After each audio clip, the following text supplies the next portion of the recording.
Bismillahirrahmanirrahim. Assalamu alaikum. Welcome to the lecture number 6 of the course Data Structures.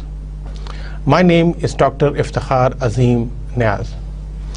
My dear students, what I have been teaching in the last 5 lectures, I hope you are finding it no problem in understanding the concepts that I have been imparting to you.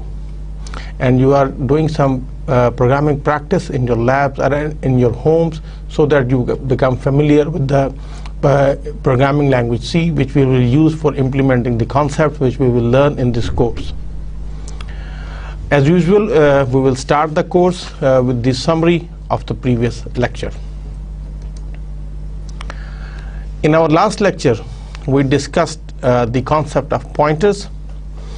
Pointers are very powerful data type, but they are difficult to master. They basically simulate the call by reference, and they have a very close relationship with the arrays and strings. A pointer is just like an integer. It holds a number, but the computer interprets it as the address of another object rather than a value. It must be declared in the beginning with its associated type, and it is useful for dynamic objects. A pointer is just like a memory location. A memory location is simply an integer value that we interpret as an address in memory.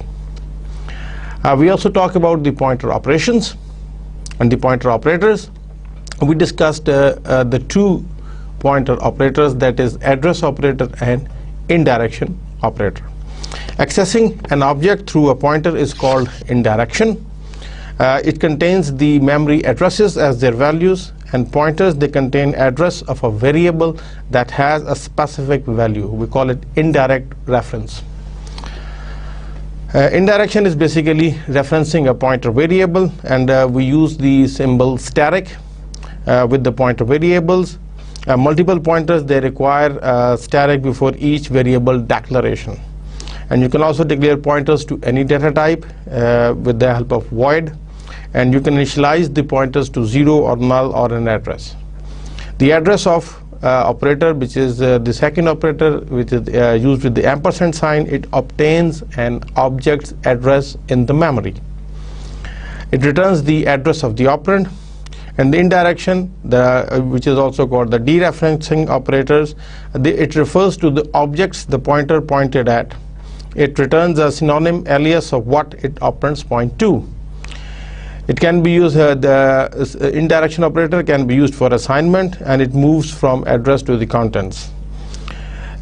Basically, this address, and we have also seen that the address operator and the indirection operator, they are the inverse of each other. Basically, they cancel the effect of each other. And a pointer variable is just a variable that contains a value that we interpret as a memory address.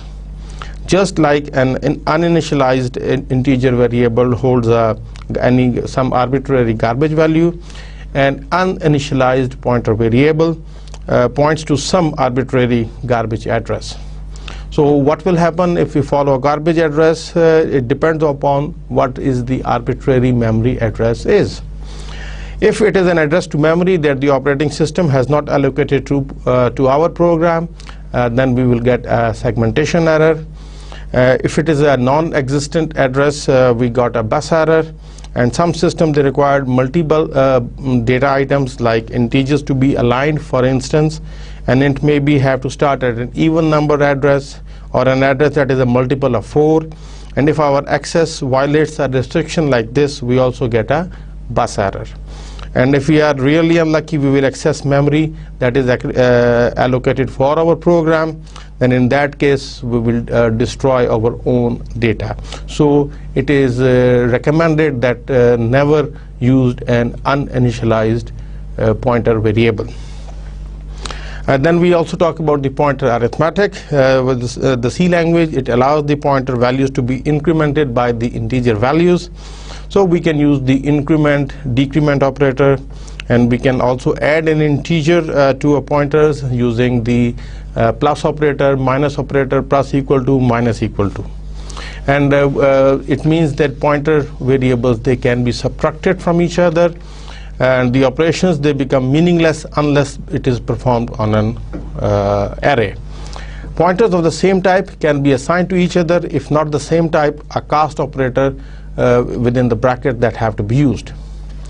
Then we also talk about pointers and functions, where we talk about the pointer to function, which contains the address of function, similar of how array name is address of the first element, and function name is the starting address of code that defines the function.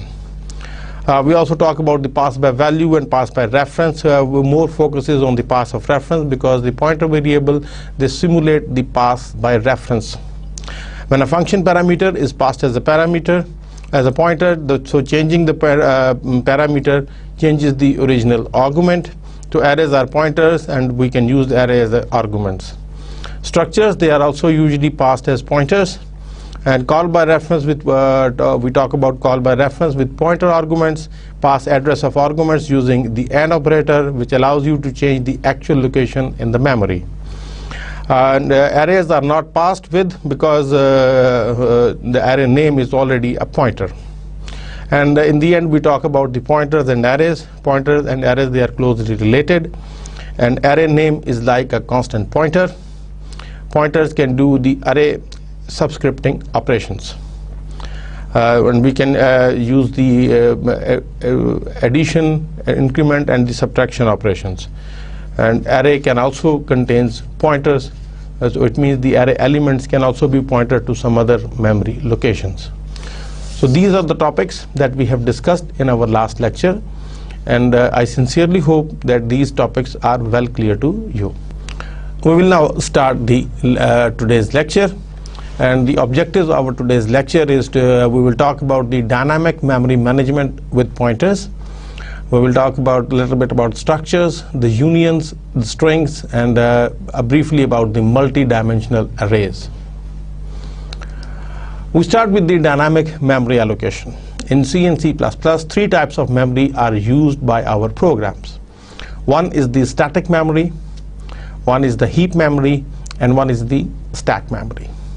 The static memory is used for the global variables and static variables. It means global variables and static variables, they are normally declared outside the main function, and their lifetime is from the start of the program to the end of the program, and there is only one copy of them. The heap memory is basically dynamically allocated at execution time. We call it heap memory or free store. So all the unnamed variables which are dynamically allocated, they are managed through pointers, and they are allocated at runtime. And the third is static memory, which are used by automatic variables. Automatic variables are declared by the program by itself, and their function parameters, the result type of when a function is called, they are being allocated and referenced in the stack memory. The static data, which is allocated at the compiler time, or we call it a compile time, and the dynamic data is explicitly allocated and deallocated during the program execution. In the C++, you can use the instructions of new and delete. The automatic data is automatically created at function entry, resides in the activation frame of the function, and it is destroyed when you return from function to the calling function. Let's see in the diagrammically, because this is the lower end of the memory, this is the higher end of the memory.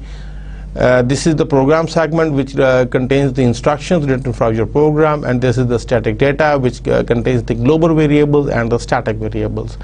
And these are allocated, the memory is allocated or determined at compile time, and actual memory is allocated at load time when the program is loaded into the memory.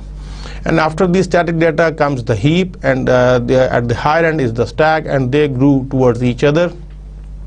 And these memory are located in the higher side, and they are allocated at runtime when your program is currently being executed. The static allocation is determined at compile time, and it is allocated at load time. And dynamic allocation is the allocation of memory space at runtime as and when required. And the dynamic allocation is useful when arrays need to be created whose extent is not known until runtime. It means अगर आपने कोई ऐसे array declare करने हैं जिसका programme के बनाते हुए आपको साइज मालूम नहीं है और रन टाइम पर आप किसी ज़रूरत के तहत उसको क्रिएट करना चाहते हैं, तो वो हम डायनामिक एलोकेशन के ज़रिए करते हैं. एंड वी कैन ऑल्सो इस डायनामिक एलोकेशन को हम यूज़फुल उस वक्त हमारे लिए बहुत हो जाता है when complex structures of unknown size and और shape they need to be constructed when the program executes or runs. And thirdly, when objects need to be created and the constructor arguments are not known until runtime, at that time we have to use the dynamic allocation. अगर हम थोड़ा सा memory management की overview को देखें, तो the stack allocated memory is when a function is called, memory is allocated for all of its parameters and local variables. उस वक्त allocate की जाती है. So each active function call has memory on the stack with the current function is always at the top of the stack. और जब भी आपका function call ख़त्म होती है, टर्मिनेट होती है, कंट्रोल वापस कॉल प्रोग्राम को जाता है या कॉल फंक्शन को जाता है, तो उस वक्त the memory is D allocated, या हम उसको कहते हैं कि मेमोरी फ्री अप हो गई. फॉर एग्जाम्पल कि आपका जो मेन फंक्शन है वो एफ फंक्शन को कॉल करता है, एफ फंक्शन जी को कॉल करता है और जी फंक्शन अपने आप को रिकर्सिवली कॉल करता है. तो जब आपका मेन फंक्शन कॉल होगा तो आपकी स्टैक में सबसे पहले मेन फंक्शन आ जाएगा और उसके अंदर उसके लोकल वेरिएबल्स और उसके पैरामीटर्स आ जाएंगे. जब उसने फंक्शन एफ को कॉल किया तो वो उसके लिए स्टैक, उसके ऊपर स्टैक में उसकी एलोकेशन हो जाएगी. और उसके बाद जब एफ कॉल करता है जी को, तो जी की मेमोरी वेरिएबल्स और उसके जो लोकल वेरिएबल्स हैं, उसके जो पैरामीटर्स हैं, उसकी जो रिटर्न अगर वैल्यू है तो उसकी स्टोरेज के लिए जगह एलोकेट हो जाती. और अगर जी ड्यूरिंग इट्स एग्जीक्यूशन अपने आप ही को दोबारा कॉल करता है तो उसका एक सेपरेट स्टैक वहाँ पर मेंटेन हो जाएगा. तो अब उम्मीद है कि आपको थोड़ा सा क्लियर हुआ होगा कि हाउ, जब आप फंक्शन कॉल करते हैं तो how dynamically memory is allocated in the stack. और इसी तरह जब वो मुकम्मल होता है, वो वापस कंट्रोल जाता है जी को, तो उसका स्टैक में से गुजर जाता है and original copy of G is pointing at the top of the stack. फिर जब वो जी एलोकेट मुकम्मल होकर जब वापस कंट्रोल ट्रांसफ़र होता है एफ़ को, तो फिर एफ़ को चला जाता है और फाइनली वो जब एफ़ को टर्मिनेट होता है तो कंट्रोल वापस मेन को चला जाता है और उसके एलोकेशन डायनामिकली वहाँ से फ्री अप हो जाती है. और जब मेन प्रोग्राम टर्मिनेट होता है तो मेन के लिए भी जो एग्जीक्यूटेड हैं उनके लिए भी वो फंक्शन के लिए जो है वो जगह डी एलोकेट हो जाती है. तो अब सेकंड हम देखेंगे कि हीप एलोकेटेड मेमोरी. और heap allocated memory is used for persistent data. It means that must survive beyond the lifetime of a function call. कि वो अगर फंक्शन कॉल, ये नहीं कि अगर वो फंक्शन कॉल के अंदर लोकल वेरिएबल है या पैरामीटर है तो वो as long as the function is active तो वो स्टैक में रहेगा, मगर once the function is terminated तो वो तो स्टैक से गायब हो जाएगा. तो इसके लिए हम हीप से एलोकेशन करते हैं फॉर जिसकी फंक्शन कॉल की ख़त्म होने के बाद भी उसकी एलोकेशन रहे. हम इसके लिए ग्लोबल वेरिएबल्स को चाहें तो हीप से एलोकेट कर सकते हैं. And we can also use for the dynamic allocated memory जो है वो उसके जिसमें जो है सी स्टेटमेंट्स में they can create new heap data, और इसी तरह वो न्यू जैसे हम जावा या C++ में यूज़ करते हैं तो उसकी मदद से हम इसको डायनामिकली एलोकेटेड मेमोरी यूज़ कर सकते हैं. तो heap memory is allocated in a more complex way than the stack memory. Stack memory तो है कि जब वो हमें कंपाइल टाइम पर मालूम होता है कि जी इस फंक्शन को जब ये कॉल होगा तो उसके कितने लोकल वेरिएबल्स, उसका क्या साइज़ है, उसके पैरामीटर्स कितने, उसका क्या साइज़ है, तो उसके मुताबिक जब एग्जीक्यूशन होगी तो हम उसके लिए एलोकेशन कर सकते हैं. मगर हीप एलोकेशन तो हमें वक्त से पहले मालूम नहीं होगा. वो during the program execution as and when required उसके लिए जगह जब ज़रूरत होगी हम क्रिएट करेंगे और जब उनकी ज़रूरत ख़त्म हो जाएगी तो we can deallocate them. So like stack allocated memory, the underlying system determines where to get more memory and the programmer doesn't have to search for the memory space. तो ये चीज़ें सिस्टम आपका manage करता है. जो programmer है उसको ये खुद से मैनेज करने की ज़रूरत नहीं होती कि वो हीप से कैसे एलोकेशन हो रही है और कैसे डी एलोकेशन हो रही है. हम थोड़ा सा देखते हैं कि अगर आपने एलोकेशन करनी है from the heap memory using the C language, तो उसमें हम नॉर्मली करते हैं कि एक तो उसका जो बिल्ट इन फंक्शन हमें दिया गया है वो malloc है, और उसके अंदर आपने सिर्फ साइज़ बताना होना जिसका टाइप है साइज टी, ये डिफाइंड है सी लैंग्वेज में। एंड इट इज़ ये चूँकि वॉइड पॉइंटर है, इट मीन्स कि it can point two any type. तो वॉइड डिनोट्स है जेनरिक पॉइंटर टाइप, वो किसी को भी पॉइंट कर सकता है, वो स्पेशली नहीं है कि वो इंटीजर के लिए होगा या कैरेक्टर के लिए होगा या स्ट्रक्चर के लिए होगा। तो बेसिकली ये जो malloc फंक्शन है, इसका काम क्या है कि it allocates a block of size, जितनी आप उसको साइज बताएंगे उतनी बाइट्स का वो ब्लॉक क्रिएट करेगा, और उसके बाद हीप में से, and it will return a pointer to that block. और अगर वो उसको एलोकेट नहीं कर पाएगा कि हीप की भी एक जगह मेंशन होती है, स्पेसिफिक होती है, अगर वो जगह ख़त्म हो गई है तो मज़ीद एलोकेशन नहीं हो सकती, तो वो नल की वैल्यू रिटर्न कर देगा। उसके अलावा एक अपना आपका सी अलॉक का भी एक बिल्ट इन फंक्शन है, जिसके दो हैं, जिसमें हम नंबर ऑफ़ एलिमेंट्स भी बताते हैं और एलिमेंट साइज भी बताते हैं। तो it allocates the block of num elements multiply by element size, और ये हमेशा बाइट्स में होता है। Initially every byte to 0 it will return to the, and वो हर बाइट को इनिशियलाइज कर देगा with the value of 0, and it will return a pointer to the block. और अगर वो अनएबल होगा तो वो नल क्रिएट करेगा। उसका ये जो फंक्शन डेक्लेरेशन है वो आपको बता रहा हूँ कि सी में ये, और इसको भी चूँकि इसकी भी रिटर्न टाइप जो है वो वॉइड पॉइंटर है, इट मींस ये जेनरिक पॉइंटर टाइप का पॉइंटर रिटर्न करेगा, किसी स्पेसिफिक टाइप का नहीं होगा। हम तो उस वक्त देखते हैं एक तीसरा फंक्शन भी जो है बिल्ट इन मौजूद है सी लैंग्वेज में, जिसको हम कहते हैं रीअलॉक। इसमें जो है वो दो पैरामीटर्स हैं इसके, एक पॉइंटर वॉइड पॉइंटर है और एक न्यू साइज है, और ये भी रिटर्न करेगा एक वॉइड पॉइंटर जो कि किसी भी टाइप का हो सकता है। अगर आपको प्रीवियसली एलोकेटेड आपने ब्लॉक जो कि यूजिंग पीटीआर के ज़रिए आपने किया हुआ था, और अगर आपको ज़रूरत पड़ गई कि उसका साइज़ अब चेंज करना है, वो एनफ नहीं रहा, तो रादर देन कि उसको डी एलोकेट करें और नए सिरे से करें, तो जब आप डी एलोकेट करेंगे तो उसमें जो वैल्यूज़ पड़ी होंगी वो भी गायब हो जाएंगी। तो उसके लिए ये कि आप उसी को री एलोक कर लें, it will change the block size, जो नए ब्लॉक साइज वो आप न्यू साइज में देंगे पैरामीटर में, and it will return pointer to the resized block.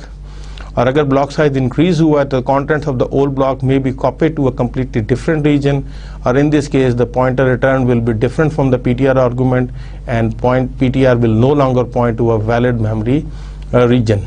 और अगर पॉइंटर नल है तो रीअलॉक is identical to malloc।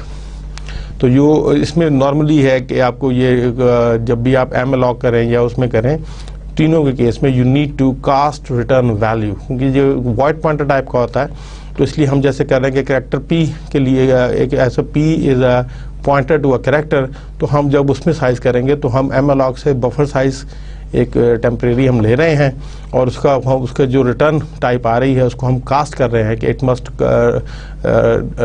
Points to a character type.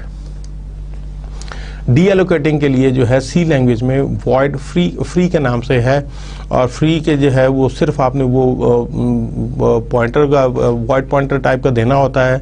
तो given a pointer to previously allocated memory you put the region back in the heap of unallocated, वो आप उसको बता देते हैं कि अब हमें इस एरिया की ज़रूरत नहीं है, you can use it for some other purposes. क्योंकि सी में ये स्पेशल चीज़ है कि सी और सी प्लस में कि आपको जो भी malloc से या उससे एलोकेट करेंगे आपको स्पेसिफिकली खुद उसको डिलीट भी करना पड़ेगा या उसको फ्री भी करना पड़ेगा। अगर आप नहीं करेंगे तो वो एलोकेटेड जगह रहेगी और उससे काफ़ी प्रॉब्लम्स हो सकती हैं। जावा में ये इसको हम कहते हैं गार्बेज कलेक्शन, तो ये ऑटोमेटिक है, प्रोग्रामर को उसकी ज़रूरत नहीं होती, वो सिस्टम खुद ब खुद फ्रीक्वेंटली चेक करके अगर जो अनयूज स्पेस है उसको वो ऑक्यूपाई कर लेता है। इसमें यह ध्यान रखना है कि you can easy to forget to free memory when no longer needed, especially if you are asked if you are already used to a language with garbage collection like Java. तो this is the source of notorious memory leak problem, जिसको हम बाद में discuss भी करेंगे। And it is very difficult to trace, the program will run fine for some time unless suddenly there is no more memory, because क्योंकि आपने जो use की मेमोरी उसको डी एलोकेट नहीं किया, तो कुछ अर्से के बाद जब ही फुल हो जाएगी, अगर आप मज़ीद मेमोरी मांगेंगे तो रन टाइम एरर आएगा और आपका प्रोग्राम अनएक्सपेक्टेडली टर्मिनेट हो जाएगा, which you don't want to happen. Checking for successful allocation के लिए सबसे बेहतर है कि एक तरीकाकार हम आपको बता सकते हैं कि call to malloc might fail to allocate memory if there is not enough available, and you can easy to forget this check, annoying to have to do it every time alloc is allocated. तो उसका solution है कि आप एक खुद define कर लें malloc, don't call malloc directly, और आप उसमें खुद ये कर लें कि अब ये हम डिफाइन कर रहे हैं कि malloc num कॉमा टाइप, और इसको हम टाइप कास्टिंग करेंगे with alloc number of size of type, और ये हम एक्सटर्नली उसको हम ये डिफाइन कर रहे हैं कि alloc जो है उसका वो उसी malloc की तरह का ही काम करेगा. Garbage inserted into the source code if the programmer uses malloc, use malloc instead, हम ये वाला malloc करेंगे which scales memory region appropriately, not use of parameters in also called a safe alloc function. तो इसकी implementation हम देख सकते हैं कि यहाँ पर उसको हम कर रहे हैं. तो ये अब जो alloc हमने एक्सटर्नली डिफाइन किया हुआ है उसको हम ये कर रहे हैं कि हम न्यू मेमोरी के ले रहे हैं एक पॉइंटर टू अ वॉइड, उसके ज़रिए हम नल को उसमें कर रहे हैं, और अगर नल जो है वो उसकी अगर malloc वैल्यू रिटर्न नल करता है तो हम यहाँ से एग्जिट कर देंगे with the error code 1, it means कि देयर इज़ एन एरर, और अगर नहीं है तो चूँकि malloc एलोकेट कर देगा और उसका साइज जनरेट करेगा, तो वो चूँकि इसके रिटर्न होगा तो वहाँ से हम बड़ी आसानी से इसको अपने प्रोग्राम में हैंडल कर सकते हैं. And nice solution है as long as it terminates the program is always the right response. जो मेमोरी के एरर्स आपको डायनामिकली आ सकते हैं कि using memory that you have not initialized, using memory that you do not own, किसी और की है, and using more memory than you have allocated, तब भी एरर्स आ सकते हैं, and use faulty heap memory management के तौर पे भी एरर्स आ सकते हैं. इनको हम ब्रीफली थोड़ा सा देख लेते हैं. Using memory that you have not initialised क्या होगा? अब उसमें दो किस्म के एरर्स आ सकते हैं. अनइनिशियलाइज्ड अगर आप मेमोरी को रीड करें तो क्या होगा, एंड अनइनिशियलाइज्ड मेमोरी को अगर आप कॉपी कर लें तो क्या होगा. नॉट नेसेसरी क्रिटिकल है, but unless a memory read is follows. हम यहाँ पर बेसिकली देख रहे हैं कि एक हमने फंक्शन है, उसमें एक पैरामीटर है पाई के नाम से जो कि पॉइंटर टू एन इंटीजर है. हम लोकल एक पैरामीटर लोकल वेरिएबल लिया जे इंटीजर टाइप का है, और हमने क्या किया कि जे की वैल्यू जो कि अभी तक उसमें कोई इनिशियलाइज्ड नहीं थी वही हम वैल्यू दे रहे हैं इस पॉइंटर पाई की वैल्यू को. तो ये जो है अनइनिशियलाइज्ड मेमोरी कॉपी हो जाएगा क्योंकि जे इज अनइनिशियलाइज्ड था, तो उसकी जो भी गार्बेज उसमें वैल्यू पड़ी होगी वो पी आई के अंदर कॉपी हो जाएगी. एक और एग्जांपल हम ले रहे हैं कि हम इसमें हम अनइनिशियलाइज्ड मेमोरी रीड को देखेंगे कि हमने वॉइड किया बार को और इंट i10 लिया और उस आई को पॉइंटर भेज दिया, और मगर इस फू के अंदर जब हमने इसको कॉल किया तो हम ऑलरेडी आई की बजाय उसको वो पॉइंट कर रहे हैं जे को. तो जब हम उसको यहाँ पर तो हम आई ही पॉइंट करवाएंगे, तो यहाँ पे using I which is now a junk value, तो ये अनइनिशियलाइज्ड मेमोरी रीड हो गया जो कि यहाँ इस हरकत की वजह से आया था. इस जो आपकी असाइनमेंट थी जो कि गलत होनी लॉजिकली गलत थी, उसकी वजह से यहाँ पर ये अनइनिशियलाइज्ड मेमोरी रीड हो गया. तो यहाँ पर आपको ये आप हतमी तौर पर नहीं कह सकते हैं कि ये 10 ही डिस्प्ले करेगा, ये हमेशा कोई जंक वैल्यू होगा क्योंकि आपने इस फू के अंदर इसकी वैल्यू को चेंज किया था और उसको जे को असाइनमेंट दी थी और विच इज़ अनइनिशियलाइज्ड. यूजिंग अब सेकंड केस है कि जब जो एरर्स आ सकते हैं तो using memory that you do not own, उसमें नल पॉइंटर का रीड राइट है या जीरो पेज रीड राइट हो सकता है. तो जैसे हम एक एग्जांपल लेते हैं कि हम एक स्ट्रक्चर डिफाइन कर रहे हैं और उसके अंदर एक हम इंटीजर वैल्यू है, एक उसका नोड है, उसी तक पॉइंटर टू अ नोड है और उसको हम नाम दे रहे हैं नोड. तो यहाँ पर हम ये देख रहे हैं कि फाइंड लास्ट नोड वैल्यू एक फंक्शन डिफाइन कर रहे हैं जिसमें हम पॉइंटर भेज रहे हैं. तो अगर हेड आपका ऑलरेडी नल है तो क्या होगा, हम यहाँ पर तो ये चेक कर रहे हैं कि while head of next is not equal to null, तो यहाँ पर आप एक्सपेक्ट कर सकते हैं क्योंकि आप तो हेड ऑलरेडी नल है. If head is already null तो ये नल पॉइंटर रीड राइट हो जाएगा, इसको रीड करने की कोशिश करें जो आपको है ही नहीं है. और यहाँ पर आप कर रहे हैं रिटर्न द वैल्यू, जो भी वैल्यू है वो आप उसमें हेड में डाल रहे हैं, और which and now you are expecting a zero page read write, क्योंकि यहाँ पर आप जो उसको कंसिडर करने की कोशिश कर रहे हैं उसको एक्सेस करने की, वो तो एग्जिस्ट ही नहीं कर रहा क्योंकि यहाँ पर हेड आपको मिलेगा ही नहीं, head to pointing to null, तो वो जब नल है वो किसी रिकॉर्ड को पॉइंटर नहीं कर रहा तो उसके रिकॉर्ड के फील्ड को आप एक्सेस ही नहीं कर सकते। तो ये आपका 0 पेज रीड राइट एरर्स हो सकता है। Using memory that you don't own, उसमें एक और इनवैलिड पॉइंटर रीड राइट भी हो सकता है कि pointer to memory that hasn't been allocated to programme.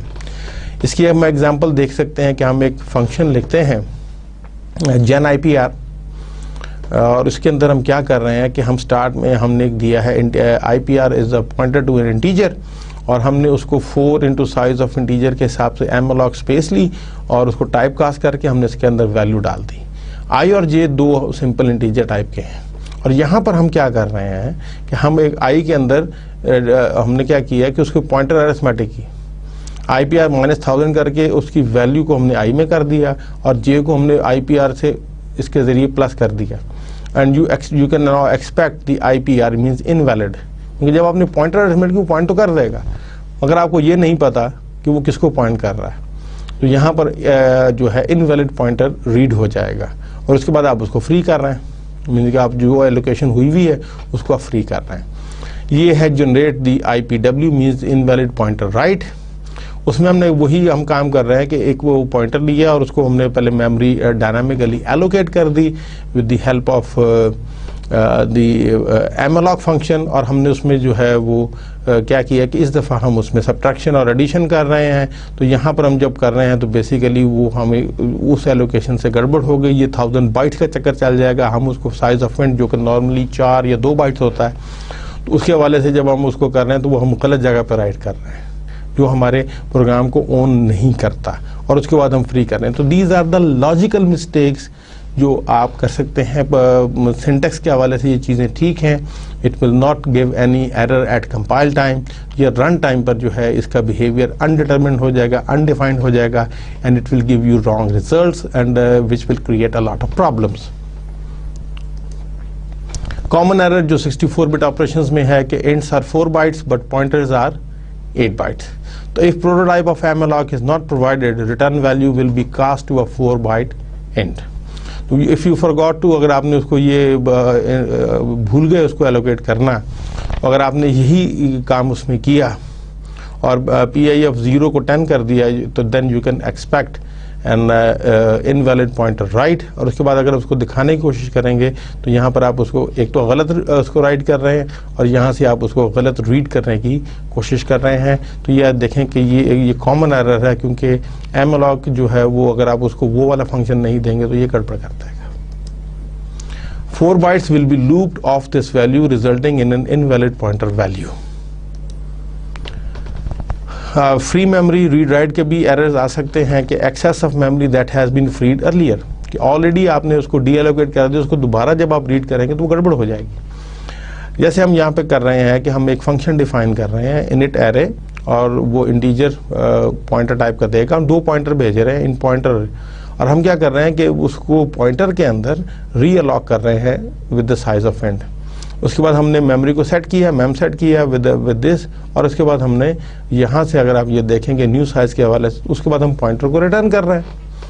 और यहाँ पर हम एक और फंक्शन फिबोनाची का कॉल कर रहे हैं जिसके अंदर, तो यहाँ पर हमने वी फॉरगॉट टू के इसको हम इनिशियलाइज करें और फिब को हम भूल गए हैं। तो इनिट एरे जब हम ये करेंगे तो fib of 0 is 0 and fib of 1 is equal to 1। उसके बाद हम ये करेंगे तो ये आपका फ्री मेमोरी चूँकि ऑलरेडी हो चुकी है तो it will return a error. Realloc में मूव द एंटायर ब्लॉक, तो यहाँ पे जब आप उसको रीअलॉग को पूरा ब्लॉक ही भेज चुका है। And but if array is move to new location, तो यहाँ पे जब आप इनिट एरे कर रहे हैं विद फिब एंड साइज, तो यहाँ से वो गड़बड़ हो जाएगी। बियॉन्ड द स्टैक अगर आप कर रहे हैं तो उसमें अगर हम ये देखें तो ये हम एक लिख रहे हैं कि जिसमें हम 2 कैरेक्टर टाइप के भेज रहे हैं, अपेंड करना चाह रहे हैं, और हम ये कांस्टेंट डिफाइन कर रहे हैं 128, और उसकी वजह से हम कैरेक्टर स्ट्रिंग डिफाइन कर रहे हैं। Results in local array name, stack memory allocate हो जाएगी, और उसके लिए हम उसके अंदर जो है कुछ स्ट्रिंग लेंथ के हवाले से कुछ उसमें कर रहे हैं। मगर यहाँ पर क्या हो रहा है कि function returns pointer to stack memory won't be valid after the function return, क्योंकि जब फंक्शन रिटर्न हो गया तो उसको वो पॉइंट नहीं कर पाएगा। आप रिजल्ट के ऊपर ये सारा कुछ भेज रहे हैं और वंस इट इज़ आउट तो ये जो रिटर्न करने के बाद तो इट्स नो लॉन्गर एग्जिस्ट, तो ये फिर गड़बड़ हो जाएगी क्योंकि आप स्टैक में ही सारा कुछ कर रहे हैं। क्योंकि यहाँ पर जो आपका वो रिजल्ट है वो आपका एक लोकल वेरिएबल है और it will have the value of ये डीएलोकेट हो जाएगा, तो ये स्टैक में मौजूद ही नहीं होगा। तो आप इसको एज अ रिटर्न वैल्यू भेज रहे हैं पॉइंटर, तो जो कॉल्ड फंक्शन है वो जब इसको रिजल्ट को एक्सेस करने की कोशिश करेगा तो ये गड़बड़ हो जाएगी। Using memory that you haven't allocated, array bound के हवाले से रीड राइट का हम ये देख रहे हैं कि you generate N array bound read and array bound right. हम उसमें कॉन्स्टेंट कैरेक्टर के हवाले से सेफ्टी क्रिटिकल हमने लिख दिया और अब हमने एक नया लिया है str is a character array और उसको हमने मैम एलोकेशन में 10 बाइट्स दे दिए हैं और हम यहाँ से strn कॉपी के जरिए क्या कर रहे हैं कि ये जो है स्ट्रिंग में नेम कॉपी कर रहे हैं और उसकी 10 वैल्यूज़ कॉपी कर रहे हैं। तो अब यहाँ जब कॉपी होगा तो सेफ्टी क्रिटिकल में तो उसमें 11वीं बाइट्स पर हम क्या कर रहे हैं कि हम इसको 0 कर रहे हैं। तो जब एलोकेशन ही हमने 10 बाइट्स की है तो 11वीं बाइट पर हम कैसे ये कर सकते हैं, तो ये आपको एरर हम बता रहे हैं कि ये रन टाइम पे ये एरर होगा, लॉजिकल एरर होगा, you are expecting an array bound right. और इसी तरह जब उसको प्रिंट करने की कोशिश करेंगे तो ये चूंकि हुआ नहीं होगा तो ये एक्सपेक्ट करेंगे आप एरे बाउंड राइट रीड। तो ये इस किस्म का आपने बहुत ध्यान रखना है प्रोग्रामिंग करते हुए कि you should not make these kind of logical errors. Faulty heap management भी हो सकती है जिसमें मेमोरी लीक है, कि हम इसमें ये देख रहे हैं कि हम एक एग्जांपल के तौर पर आपको समझाने की कोशिश कर रहा हूँ कि आपने एक पॉइंटर वेरिएबल लिया टू एन इंटीजर टाइप और हम एक फंक्शन कॉल कर रहे हैं जिसमें हमने इंट के हिसाब से 8 को मल्टीप्लाई किया और एक नया ब्लॉक लेके इंटीजर टाइप का उसकी हम वैल्यू दे रहे हैं पाई में। It means we are allocating memory for pi and अगर आप ये देखेंगे कि you leak the old memory pointed to by pi, क्योंकि पाई चूँकि ग्लोबल वेरिएबल था और उसको ऑलरेडी उसकी जगह थी एलोकेटेड, तो वो जो भी जगह होगी उसको आप ओवरराइट कर रहे हैं और यहाँ से आप फ्री करने की कोशिश कर रहे हैं। सो फू is done with pi so free it. मगर मेन प्रोग्राम में आप क्या कर रहे हैं कि यहाँ पर आप जो ऑलरेडी आपने किया है एक जगह एलोकेट की और उसके बाद आपने फू कॉल किया और वो फुल कॉल में नए सिरे से आप एलोकेशन कर रहे हैं, तो वो पुराना जो है वो मेमोरी वो जो हीप में है वो एलोकेटेड रहेगी, मगर यू लॉस्ट द एड्रेस तो it can contain also a logical error, उसको दोबारा एक्सेस नहीं कर पाएंगे। पोटेंशियल मेमोरी लीक और है कि there is no pointer to the beginning of a block and it's not necessary critical but block beginning may still be reachable via the pointer arithmetic। वही हम इसमें देखते हैं कि हमने नल किया, एक पॉइंटर इंटीजर लिया उसको नल असाइन कर दिया और हम उसमें हम जनरेट कर रहे हैं पोटेंशियल मेमोरी लीक। वो क्या कैसे कर रहे हैं कि हमने एक एमएलॉग के ज़रिए 2 into साइज ऑफ इंट के हिसाब से सिस्टम का तो जगह एलोकेट की, पॉइंटर टू इंटीजर बनाया और उसका एड्रेस हमने PLK में डाल दिया।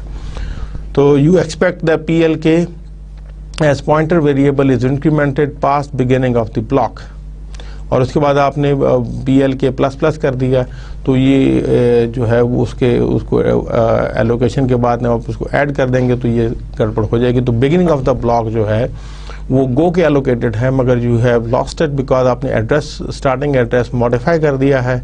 तो this can potential memory leak को भी आपने ये जहन में रखना है ड्यूरिंग योर प्रोग्रामिंग कि this should not happen.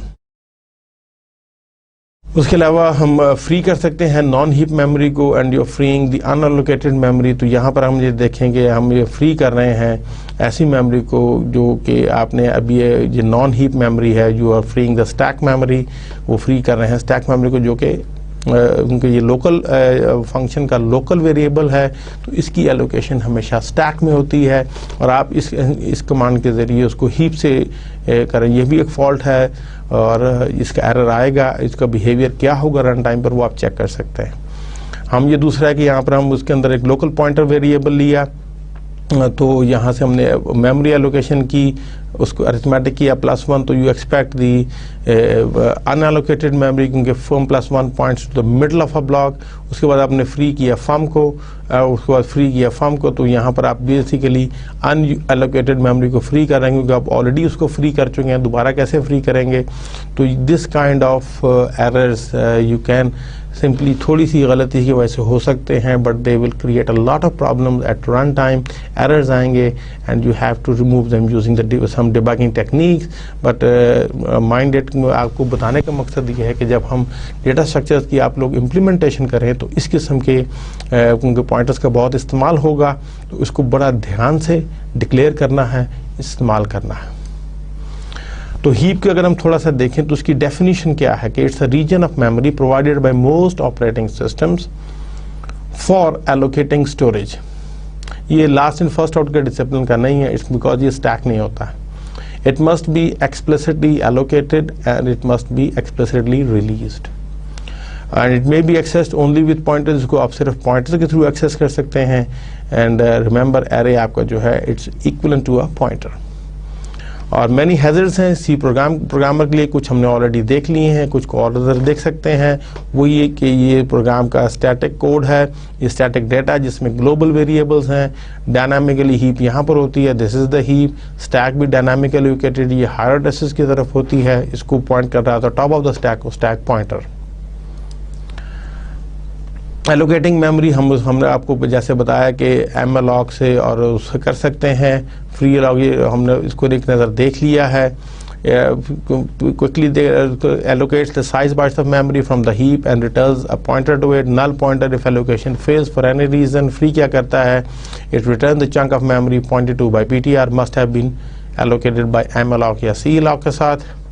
Segmentation fault हो जाती है कि अगर आप इसके ज़रिए अगर बैड पॉइंटर हो तो। और फ्री का अगर हम उसको इस्तेमाल करेंगे, free knows the size of chunk allocated by malloc और सी अलॉग, तो वो उसी को ही डी एलोकेट करता है। Calloc is just a variant of malloc. Malloc is analogous to the new in the C++ and Java. New in C++ actually basically backend पे वो भी एमएलॉग को ही कॉल करता है। Free is analogous to delete operator in C++. Delete in C++ actually calls वो free ही को backend पे call करता है। Java उसके अंदर does not have the delete because it uses the garbage collection to recover memory no longer in use, और उसमें Java में आपकी garbage collection automatic होती है। तो टिपिकल यूज़ हम अगर हम ये देख रहे हैं कि हम जैसे है कि ये गेट टेक्स्ट फ्रॉम समवेयर और उसके बाद हम उसको डिस्प्ले करने की कोशिश कर रहे हैं और यहाँ पर हम उसको फ्री कर रहे हैं। तो गेट टेक्स्ट जो है it creates a new string using the malloc, उसमें हम एमएलॉग के ज़रिए करके तो वहाँ से हम उसको वापस कर रहे हैं। तो मेन प्रोग्राम में कोई भी टेक्स्ट है वो इस पॉइंटेड टू वो कैरेक्टर है, तो यहाँ से हम उसको कॉल करके उसकी जो रिटर्न टाइप है which is a character pointer, वो हम उसमें टेक्स्ट में स्टोर कर रहे हैं और जो भी आएगा तो टेक्स्ट रिटर्न उसको हम यहाँ पर, और यहाँ पर आखिर में हमने उसको फ्री करना है TXT को, ताकि वो जिसको पॉइंट कर रहा है तो उसकी जगह वो हीप से वो ख़त्म हो जाए। Pointer to text is assigned to text in the calling function, और main is just must remember to free the storage pointed to by the text. Memory leak को एक दफ़ा फिर देख लेते हैं। The steady loss of available memory due to forgetting free everything that was malloced. Bugaboo of most large C and C++ programmers. बहुत मैंने आपको इसलिए बार बार इस पर फोकस कर रहा हूँ कि if you forget the value of a pointer to a piece of malloced memory there is no way to find it again. Basically उसके लिए आपको अपना प्रोग्राम टर्मिनेट करना पड़ेगा to free all the memory, nothing else, और आपका जो basic purpose है वो ख़त्म हो जाएगा। अगर हम इसको C++ के हवाले से देख लें तो इन C जो function such as malloc are used to dynamically allocate memory from the heap. In C++ this is accomplished using the new and delete operator. तो न्यू जो है it is used to allocate memory during the execution time. ये new क्या करता है कि it returns a pointer to the address where the object is to be stored. वो heap से एलोकेशन करेगा और उसका वो एमएलॉग की तरह ही है कि उसका जो स्टार्टिंग एड्रेस है वो रिटर्न करेगा। Always returns a pointer to the type that follows the new. जैसे हम यह कह सकते हैं कि न्यू डाटा टाइप, या हम इसको न्यू को डाटा टाइप के साथ इंट एक्सप्रेशन भी दे सकते हैं। तो अगर तो ये मेमोरी अवेलेबल होगी और ये हीप से लेगा तो in an area called the heap, और फ्री स्टोर भी इसको बाज टर्म्स में कहा जाता है, रिमेन द सेम। तो न्यू क्या करेगा, it allocates the requested object और एरे या रिटर्न अ पॉइंटर, और उसका एड्रेस जो है वो रिटर्न करेगा। Otherwise the program terminates with the error message, अगर वो नहीं कर पाएगा। और the dynamically allocated object exist, कि जब तक आप उसको स्पेसिफिकली डिलीट ऑपरेटर के साथ डिलीट ना कर दें। हम यहाँ पर इसको एक एग्जांपल के ज़रिए समझते हैं, और ये ध्यान रखिएगा कि जो डायनामिक डेटा होता है उसका कोई वेरिएबल नेम नहीं होता, उसका मेमोरी एड्रेस तो होता है, मगर उसको अपने प्रोग्राम में आप डायरेक्टली एक्सेस नहीं कर सकते। हमेशा भी जब भी एक्सेस करेंगे थ्रू पॉइंटर वेरिएबल ही करेंगे। तो if you lost the address somehow, तो you can not recover it. हम ये क्या कर रहे हैं कि ये एक पॉइंटर पीटीआर जो है is a pointer to character. तो बेसिकली पीटीआर मेमोरी में एलोकेशन होगी, पीटीआर उसका एड्रेस है 2000। अब उसके अंदर वैल्यू फिलहाल अनइनिशियलाइज्ड है। अब जो सेकंड स्टेटमेंट है with the help of new character, तो उसने हीप से एक जगह एलोकेट की और उसका एड्रेस था 5000, और वो एड्रेस न्यू ने जब पीटीआर में कॉपी किया, असाइनमेंट हुई, तो पीटीआर के अंदर अब एड्रेस हो गया। अभी इसको हम कहते हैं एनोनिमस ऑब्जेक्ट। ये डायनामिकली एलोकेटेड है, इसका एड्रेस है, मगर इसका एड्रेस सिर्फ इसको पता है।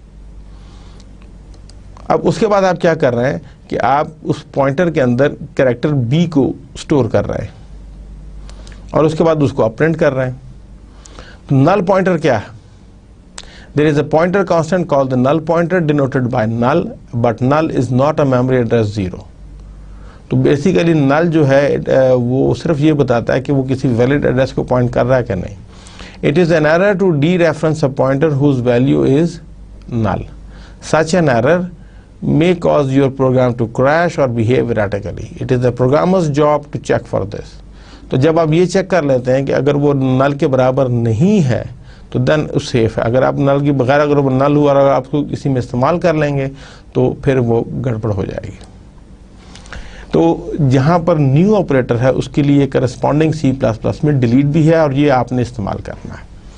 इसके दो सिंटैक्स हैं, एक डिलीट पॉइंटर है और एक डिलीट के साथ ये जब हम दो ब्रैकेट्स लगा देते हैं तो इट्स अ पॉइंटर। बेसिकली ये सिंगल वेरिएबल के लिए है और ये एरेज या ऑब्जेक्ट्स के लिए है। The object or array currently pointed to by pointer is deallocated and the value of pointer is undefined. The memory is returned back to the free store या heap को वापस चली जाती है, and the good idea is to set the pointer to the released memory to null. जो square brackets हैं ये हम उस वक्त इस्तेमाल करते हैं when you have to delete a deallocate a dynamically allocated array। जब आपने arrays dynamically allocate करके उनको आपने डी रेफरेंस करना हो या उनको वापस फ्री स्टोर में भेजना हो तो फिर हम उसको डिलीट के साथ ये वाला सिंटैक्स इस्तेमाल करेंगे।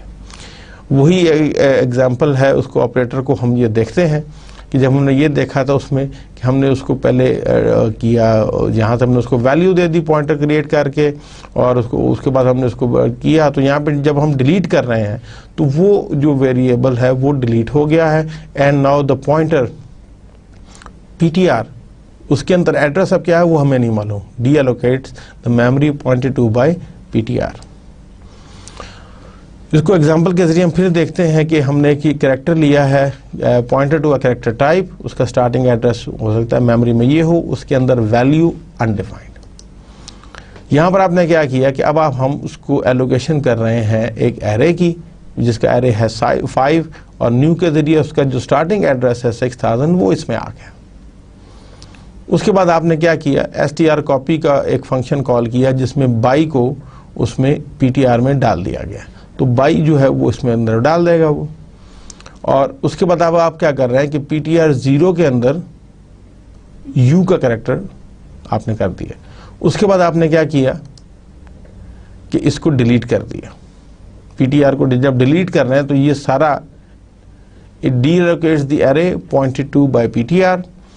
पीटीआर इटसेल्फ जो है वो डीएलोकेट नहीं हुआ, वो मेमोरी में एग्जिस्ट कर रहा है, but now the value of PTR becomes undefined. और जो नेक्स्ट स्टेटमेंट है, जब हम उसको नल बजाते खुद असाइन करेंगे, then it will become null, otherwise वो अनडिफाइंड होगा। तो ये आपने बहुत ध्यान रखना है। तो मेमोरी लीक्स को एक नज़र फिर हम देखते हैं कि when you dynamically create objects you can access them through the pointer which is assigned by the new operator. So reassigning a pointer without deleting the memory it pointed to is called a memory leak. It results in the loss of available memory space. यानी कि आप इसमें ये कर रहे हैं कि आपने डायनामिकली न्यू ऑपरेटर से जगह क्रिएट कर ली, उसके बाद उसका एड्रेस जो है उसके अंदर जो पॉइंटर वेरिएबल था उसके अंदर कोई और एड्रेस डाल दिया, तो वो जो जगह आपने न्यू के जरिए एलोकेट की थी वो तो एलोकेटेड है, बट उसका जो एड्रेस है वो आपने गुमा दिया, लॉस्ट कर दिया। अब वो जगह एलोकेटेड रहेगी बट आप उसको एक्सेस नहीं कर पाएंगे। तो जब आप ये भूलते जाएंगे या इस किस्म की मिस्टेक करते जाएंगे तो जगह एलोकेट होती जाएगी मगर आपको मालूम नहीं होगा, और किसी वक्त आप जब ज़रूरत के मुताबिक दोबारा न्यू करेंगे तो वो हीप चूंकि अब उसमें जगह मौजूद नहीं होगी तो वो रन टाइम एरर आ जाएगा। एग्जाम्पल देखते हैं। हम क्या कर रहे हैं कि दो वेरिएबल ले रहे हैं, ptr1 और ptr2, दोनों इंटीजर टाइप के हैं और उनको इनिशियलाइज कर रहे हैं with the two new variables and. और उसके बाद हम ptr1 में 8 की वैल्यू असाइन कर रहे हैं और ptr2 को 5 की वैल्यू दे रहे हैं। तो ये भी हीप से एक एनोनिमस हुआ और उसका एड्रेस ptr में आ गया। ये एनोनिमस सेकंड वेरिएबल हुआ, उसका एड्रेस ptr2 में आ गया। यहाँ पर हमने असाइनमेंट की, उनकी वैल्यूज़ की, एक में 8 और एक में 5 असाइन किया। अब हम उसके बाद हमने क्या किया कि नेक्स्ट स्टेटमेंट में कि जो ptr का एड्रेस है वो ptr2 में दे दिया। तो सिचुएशन क्या होगी कि ptr अब 1 और ptr2 they are now both pointing to 8। अब 5 allocated है but you lost the address, वो आपने ptr को modify कर दिया। अब आप इसको कभी भी एक्सेस नहीं कर पाएंगे क्योंकि आपके पास इसका प्रोग्राम के पास एड्रेस ही नहीं है और ये हीप से एलोकेटेड है। वहाँ पर ये मेंशन होगा कि this area of memory is allocated to a program. इसको बचाया कैसे जा सकता है? तो फिर आप जो है इसको ये ध्यान करना है कि ये इसको या तो फ्री करें पहले ताकि वो उसमें चला जाए, अगर आपको ज़रूरत नहीं है इसको फ्री कर दें और फ्री करने के बाद आप इसकी असाइनमेंट करें। ये इसको हम कहते हैं inaccessible object। An inaccessible object is an unnamed object that was created by the operator new and which a programmer has left without a pointer to it. It is a logical error and causes memory leaks। इसको आपने ध्यान में रखना है। अब एक दूसरा case आपको बताते हैं जिसमें होता है डैंगलिंग पॉइंटर। इसको हम कहते हैं dangling pointer. It is a pointer that points to a dynamic memory that has been deallocated. वो ऐसी हम मेमोरी एलोकेशन को वो पॉइंट कर रहा है जो कि अब एग्जिस्ट ही नहीं कर रही, जिसको हम ऑलरेडी दिए। And the result of D referencing a dangling pointer is unpredictable. अब आप उसका रिजल्ट क्या होगा वो अनप्रेडिक्टेबल है। एग्जाम्पल के जरिए वही हम एग्जाम्पल लेते हैं। अब हम इसमें हम यही वो है कि ptr को जो है वो हमने न्यू इंट लिया, उसने एक जगह एलोकेट की हीप से और उसके बाद हमने जो है वो ये क्या किया कि सबसे पहला जो ptr2 को भी एलोकेट कर दिया। ये स्टैटिक रहेंगे, ये स्टैक में से हैं। अब हमने क्या किया कि इसके अंदर वैल्यू डाल दी 8 और ptr2 को जब हमने असाइनमेंट की तो बेसिकली जो ptr1 का एड्रेस था वही कॉपी हो गया ptr2 में। अब they are both pointing to the same memory location. और अगर आपने गलती से ये स्टेटमेंट दे दी डिलीट ptr1 तो बेसिकली होगा ये कि जब आप डिलीट करेंगे तो ये गायब हो जाएगा, it will go back to heap और इसका एड्रेस तो यहाँ से गायब हो जाएगा, मगर ptr अब इसको पॉइंट कर रहा है, इसका एड्रेस तो पड़ा हुआ है। तो अब ये ptr के जरिए अगर आप एक्सेस करेंगे तो वो किस क्या वैल्यूज़ देगा वो अनडिफाइंड है, वो अनप्रेडिक्टेबल है, क्योंकि अब आप उसके ज़रिए एक ऐसी मेमोरी लोकेशन को एक्सेस करना चाह रहे हैं which you have already D allocated. तो इसको से भी बचना चाहिए। तो आपने मेमोरी लीक्स को भी अवॉइड करना है अपनी प्रोग्रामिंग में और डैंगलिंग पॉइंटर्स को भी करना है। तो इसको प्रोग्रामिंग कोडिंग करते वक्त इन चीज़ों का आपने बहुत ख्याल रखना है। थोड़ी सी बात करेंगे अब हम डायनामिक एरेस को कि you would like to use an array data structure, क्योंकि हमारा अभी आएगा, but you do not know the size of the array at compile time, आपको मालूम नहीं है। तो you find out when the program executes that you need an integer array of size, let's suppose 20, तो you allocate an array using the new operator, हम उसको कर सकते हैं। तो उसका सिंटेक्स क्या होगा कि y is a pointer to integer, तो new int 20 करेंगे या new int y is equal new int n भी कर दें, तो उसमें क्या होगा कि बेसिकली वो 20 इंटीजर का एरे लेके उसका स्टार्टिंग एड्रेस y में दे देंगे। उसके ज़रिए जब आप y0 या y1 को करेंगे तो वो सेम रहेगा और उसका एक्सेस वो जो है बड़ी आसानी से हो जाएगा। y must be an L value, it is a pointer that holds the address of 20 consecutive cells in memory.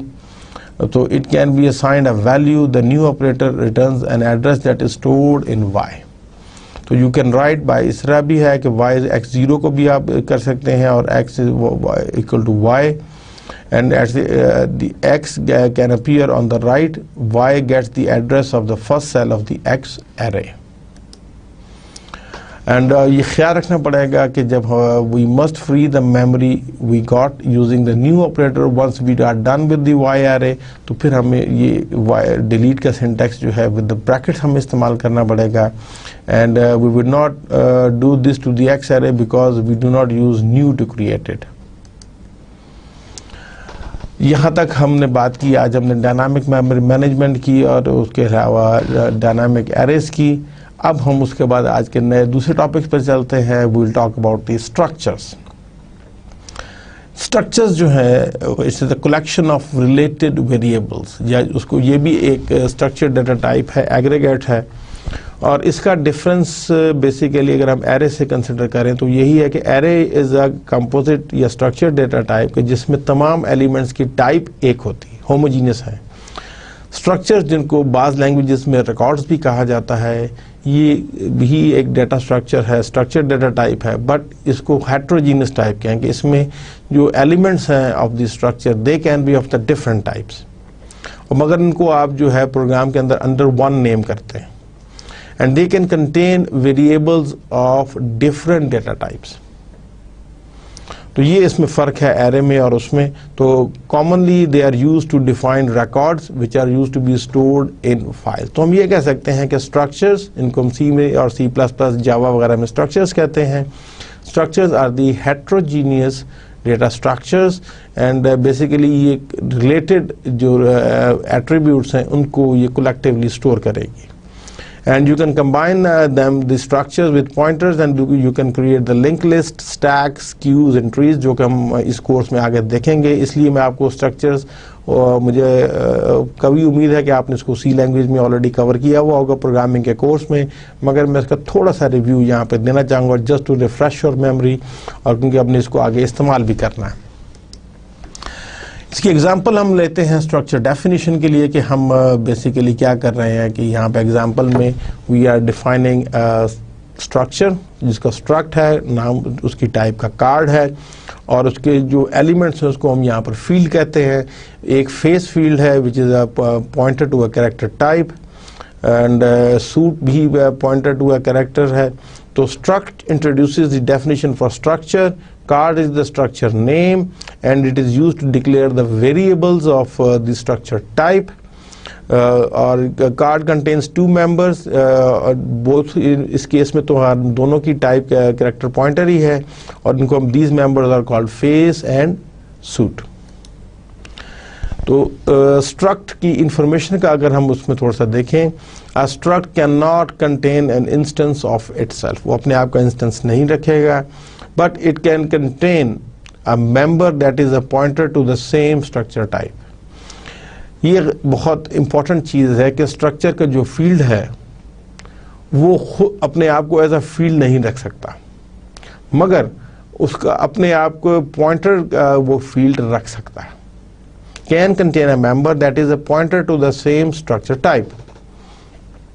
A structure definition does not reserve the space in memory. Compile time पर वो सिर्फ size determine करता है, memory allocation नहीं करता. Instead, it creates a new data type used to declare the structure variables. तो वो basically जो है वो टाइप डिफाइन करता है, उसके बाद उसको हमें वेरिएबल्स के लिए अगर क्रिएट करने हो तो एक डिफरेंट स्टेटमेंट देनी पड़ती है. तो उसका तरीकाकार क्या हो सकता है? Declaration. You can declare the card the variables like that कि आप कार्ड के जो है वो आपको बताएंगे. तो जैसे कार्ड जो है इट्स स्ट्रक्चर टाइप है, तो आप यहाँ उसके ये सिंगल स्ट्रक्ट है, ये एरे ऑफ स्ट्रक्चर है, और C pointer is the pointer to struct type. तो you can use a comma separated list भी आप इस्तेमाल कर सकते हैं कि जहाँ पर आप डिफाइन करें, स्ट्रक्चर को डिक्लेयर करें, वहीं पर आप उसके मेंबर्स को भी यानी कि वेरिएबल्स को करेंगे तो साथ ही डिफाइन करा देंगे. तो इस केस में यहाँ पर आप नई टाइप डिफाइन कर रहे हैं स्ट्रक्चर की कि जिसमें दो फील्ड्स हैं, एक का नाम फेस है, एक का नाम सूट है. Both of them are pointer to characters. और यहाँ पर हम 3 वेरिएबल्स डिक्लेयर कर रहे हैं जिन तीनों की टाइप ये स्ट्रक्चर कार्ड होगी. ये 2 डिफरेंट तरीके हैं कि आप इसकी डेक्लेरेशन अलहदा करें और डेफिनेशन यहाँ करें, या उन दोनों को आप कंबाइन भी कर सकते हैं. इसमें जो वैलिड ऑपरेशंस हैं कि you can assign a structure to a structure of the same type, उनकी असाइनमेंट आप कर सकते हैं. You can take the address of a structure, जो एड्रेस ले सकते हैं, एंड एम्परसेंड ऑफ जो है ऑपरेटर के साथ, या जिसको हम एड्रेस ऑपरेटर कहते हैं. आप मेंबर्स को एक्सेस कर सकते हैं. And you can also use the size of operator to determine the size of a structure. क्योंकि इसके नंबर ऑफ एलिमेंट्स फिक्स होते हैं, इसलिए ये कंपाइल टाइम पर इसको डिटरमिन करना बहुत आसान होता है. आप इसको इनिशियलाइज भी कर सकते हैं स्ट्रक्चर्स को, जैसे आपने वही हमने किया कि कार्ड जो है, 1 card is a memory variable of type card structure. तो उसमें हम 3 और हार्ट्स जो है वो उसको फेस और सूट के लिए बता रहे हैं. असाइनमेंट स्टेटमेंट्स भी हम दे सकते हैं. एग्जांपल जैसे हम ये कर सकते हैं कि उसके बाद हम एक और वेरिएबल कर सकते हैं 3 हार्ट्स, और हम 1 कार्ड को असाइन कर सकते हैं 3 हार्ट्स के. And you can also declare and initialize 3 hearts as follows कि आप उसको वो डिक्लेयर करें, और फिर आप उसके इंडिविजुअल एलिमेंट्स को जब आप एक्सेस करेंगे तो यूजिंग इसको हम कहते हैं डॉट ऑपरेटर. ये ख्याल रखिएगा कि जो फील्ड्स होते हैं स्ट्रक्चर के, उनको डॉट के साथ हम करते हैं, क्योंकि वो हर एक का नेम डिफरेंट होता है. उसके केस में, एरेज के केस में, तो हम इसकी जो है सबस्क्रिप्ट जो एलिमेंट है उसके ज़रिए कर सकते थे, क्योंकि वो होमोजीनियस डाटा टाइप था तो उसमें इंटीजर ही होते थे. मगर यहाँ पे चूँकि ये हेट्रोजीनियस है तो हर किसी का फील्ड का नाम डिफरेंट होगा, तो इसलिए उसकी हम एक्सेसिंग भी हम डॉट से करेंगे, तो हम उसके ज़रिए भी उसकी असाइनमेंट कर सकते हैं. जैसे इस एग्जांपल में हम 3 हार्ट्स के अंदर वो 3 और हार्ट्स को अलग-अलग भी असाइनमेंट कर सकते हैं. एक्सेसिंग, तो यहाँ पर वही चीज़ है कि accessing members of structure, you have to use a dot operator use with structure variables. तो जब आप उसको प्रिंट करना चाहेंगे तो आप यहाँ पर उसका एक इंडिविजुअल फील्ड एक्सेस करके उसको प्रिंट करना है. And it also allows the operator, जिसको हम ये पॉइंटर के साथ यूज़ होता है with pointer to structure variables. जैसे हमने ये एक एग्जांपल यही लेते हैं कि ये my card PTR is a pointer to card structure. यहाँ पर हमने माई कार्ड का एड्रेस दिया है, तो जब हम उसको प्रिंट करवाना चाहेंगे, उसके सूट को प्रिंट करवाना चाहेंगे, तो फिर हम उसको इस जो है वो सिंटेक्स से करेंगे. और इसको इज इक्वलेंट टू जो है वो बेसिकली अब क्या कर रहे हैं कि आप पॉइंटर के अंदर वो उसका एड्रेस दे के डॉट सूट वो उसकी एड्रेस कैलकुलेशन होगी और फिर होगा. तो चाहे आप यू लिखें या इसको इस मेथड से करें, they are both equivalent. When you are accessing a field of a pointer indirectly, तो फिर आपको नॉर्मली हम ये इसको ज़्यादा प्रेफर किया जाता है, मगर आप चाहें तो यूँ भी प्रोग्रामिंग कर सकते हैं. C compiler will not generate an error. Using structure with functions है, तो पासिंग आप उसी तरह जैसे हमने एरेज को पास किया था टू फंक्शंस, तो you can also pass structure to functions. You can pass the entire structure, और you can also pass the individual members as a parameter. और मगर बोथ पासेस, चाहे आप पूरा स्ट्रक्चर पास करें या उसके इंडिविजुअल मेंबर को करेंगे, तो वो पास बाय वैल्यू होगा. आप स्ट्रक्चर्स को पास बाय रेफरेंस भी कर सकते हैं. You can pass it address and you can pass a reference to it. या रेफरेंस के हवाले से करेंगे या उसको एड्रेस पर, तो वो पॉइंटर के थ्रू ही होगा. To pass arrays called by value, you create a structure with the array as a member and you can pass the structure. Typedef एक और वो टाइप डिफाइन करते हैं कि इट क्रिएट सिनोनिम और aliases for the previously defined data type. तो use typedef to create shorter type names. For example जो आप टाइप डिफाइन कर रहे हैं कि struct card, now we also call it pointer to card PTR, तो ये बेसिकली इसी स्ट्रक्चर का टाइप है. Define the new type name card PTR as a synonym for the type struct card, उसके हवाले से कर रहे हैं. बट ख्याल रहे कि typedef does not create a new data type, it only creates an alias. Already create type को वो एक नया नाम दे देगा. हम कुछ देखते हैं एग्जाम्पल एक देख लेते हैं कि जिसमें हम स्ट्रक्चर्स का इस्तेमाल करते हैं. वही हमने लास्ट टाइम जो एक गेम की थी कि high performance card shuffling and dealing simulation जो हमने की थी, उसी को हम थोड़ा सा अब स्ट्रक्चर्स के हवाले से देखते हैं. तो उसका सूडो कोड टॉप लेवल पर क्या है कि we will create an array of card structures. अब हम उसको इंडिविजुअल की बजाय हम कार्ड स्ट्रक्चर के हवाले से देखेंगे. We will put the cards in the deck, हम डेक को शफल करेंगे and then we will deal the card. हम इस एग्जांपल को ज़रा देखते हैं. तो इसमें हमने उसको बेसिकली उसका जो पहला जो काम है उसको हमने चार सब उसमें डिवाइड किया है. We will load the headers, we will define the struct function prototypes, we initialize the deck and face arrays and then we'll initialize the suit array. तो यहाँ पर हम अगर देखें तो ये वो पहला लोडिंग द हेडर फाइल जो कि हम सी लैंग्वेज की बिल्डिंग यूज़ कर रहे हैं, और यहाँ पर हम स्ट्रक्चर को डिफाइन कर रहे हैं. कार्ड को जिसमें हम बता रहे हैं कि फेस जो है it's a constant character, pointer to a constant character है. सूट भी उसी तरह का है. यहाँ पर हम टाइप डेफ के जरिए उसका नाम अब आइंदा से कैपिटल सी के साथ कार्ड रख रहे हैं. और यहाँ पर हम जो तीन फंक्शन है उनकी हम सिर्फ डेक्लेरेशन दे रहे हैं कि फिल डेक है जिसकी रिटर्न टाइप वॉइड है और उसमें पॉइंटर टू है कॉस्ट पॉइंटर है. इसके अलावा हम एरेज पास कर रहे हैं दो विच is a cost pointer constant type के हैं और कैरेक्टर पॉइंटर टू कैरेक्टर्स हैं. शफल कर रहे हैं जिसमें हम कार्ड का वो एज एन पॉइंटर भेज रहे हैं. डील है जिसमें हम कॉस्ट के साथ हम उसको भेज रहे हैं. और यहाँ पर हम जो है ये बेसिकली मेन प्रोग्राम में क्या किया है कि सबसे पहले हमने डेक डिफाइन किया है एक कार्ड टाइप का स्ट्रक्चर और वो उसको एरे का है. 52 मेंबर्स हैं तो हर जो मेंबर है उसके दो फील्ड्स हैं, उसका एक फेस होगा और उसका एक सूट होगा. और यहाँ पर हमने क्या किया है कि बेसिकली जो कांस्टेंट कैरेक्टर फेस के हवाले से हमने उसको फिक्स किया है 13. तो वो ace, deuce, 3, 4, 5, 6, 7, 8, 9, 10 jack, queen and king के साथ किया.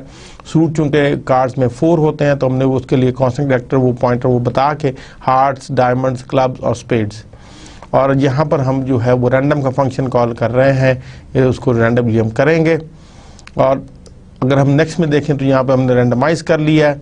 उसके बाद हम क्या करेंगे कि अब यहाँ से हम डेक को फिल करेंगे, शफल करेंगे, उसके बाद डील करेंगे और फिर प्रोग्राम को हम नॉर्मली टर्मिनेट कर देंगे.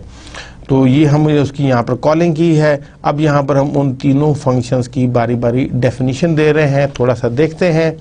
तो यहाँ पर हम जो है वो अगर ये डेक वो जो है हमारा वो जो स्ट्रक्चर टाइप का वो है और फेस और सूट को हम यहाँ से भेज रहे हैं. तो बेसिकली अब फिल डेक में क्या हो रहा है कि इट्स अ पॉइंटर, इसको हम यहाँ पे कहेंगे डब्ल्यू डेक और यहाँ से हम डब्ल्यू फेस और डब्ल्यू सूट का उसका नाम रख रहे हैं जो कि कांस्टेंट टाइप के हैं, फिक्स्ड हैं. और यहाँ पर हम बेसिकली क्या कर रहे हैं कि उन 52 वैल्यूज़ में हम उसको जो है वो वहाँ से फेस को जो है वो उसमें फेस में स्टोर कर रहे हैं और सूट को सूट में स्टोर कर रहे हैं. और शफल में हम क्या कर रहे हैं कि वो उसी को डेक को हम ट्रांसफ़र कर रहे हैं. यहाँ से हमने उसकी वैल्यूज़ ले ली और उसके बाद जो है वो हम ये 13 मीन्स कि हम उसको वहाँ से डिवाइड कर रहे हैं. और ये जो है आपका ये परसेंट जो है बेसिकली आपका रिमाइंडर देता है और ये आपका क्वेश्चन देता है. तो उस हवाले से वो सूट देगा कि वो 13 से जब भी डिवाइड करेंगे आई की वैल्यू ये 51 के हिसाब से तो वो सूट के जो है वो 13 को करेंगे तो ये फेस में उसके सिर्फ वो फेस आएगा और ये आपका रिमाइंडर देगा. तो रिमाइंडर में चूँकि 0 to 12 हो सकता है तो उस केस में वो फेस का अगर 0 होगा तो वो उसका फेस एस ड्यू से वो करेगा. और सूट में जो है चूँकि उसको आप इसका क्वेश्चन लेंगे तो 52 डिवाइडेड बाय 13 इज 4, तो मैक्सिमम 0 1 2 3 ही आएंगे क्योंकि हम 51 तक जा रहे हैं। तो जब तक वो चलता रहेगा तो उस हिसाब से वो सूट दे देगा। शफल कर रहे हैं हम इसमें, यहाँ पर हम उसका पॉइंटर वो भेज के और हम उसका कार टाइप का जो है टेम्परेरी तौर पर भी ले रहे हैं।